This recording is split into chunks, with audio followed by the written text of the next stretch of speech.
kerajaan maut ada dalam genggaman.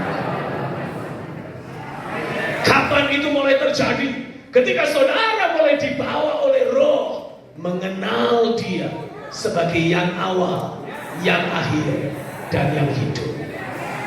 Sama seperti Rasul Yohanes, ketika dibawa mengenal Dia sebagai yang awal, yang akhir, dan yang hidup, perubahan terjadi dalam hidup. Masuk Wahyu pasal yang kedua, saudara mendapati Wahyu 2 dan Wahyu 3. Alkitab terus memberikan penegasan, Tuhan harus mengoreksi, mengevaluasi gerejanya. Saudara lihat, secara spesifik ada 3 kalimat yang terus-menerus diulang dan diulang di dalam Wahyu 2 dan Wahyu 3. Yang pertama adalah, tuliskanlah kepada malaikat jemaat yang ada di kota Efesus, Pergamus, Smyrna, dan sebagainya. Siapa yang dimaksud dengan malaikat jemaat? Ini berbicara tentang para pemimpin yang memimpin lokalitas yang ada.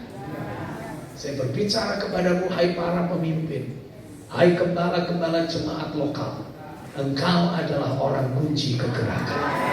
Pastikan saudara sebagai pemimpin kegerakan, kau membuka hidupmu untuk belajar menangkap apa yang menjadi suara Tuhan di hari-hari yang terakhir. Dari 7 gereja yang ada, bisa dibilang hanya 1 jemaat yang tidak dicela, dikoreksi oleh Tuhan, jemaat Philadelphia. Semua yang lain ditegur, semua yang lain dikoreksi. Kenapa? Karena memang gereja sudah kadung membawa pola dunia dalam hidupnya.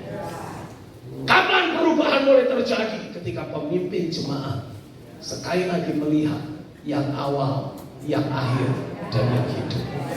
Pastikan konsep berpikir, paradigma yang kau miliki tidak lagi manusia.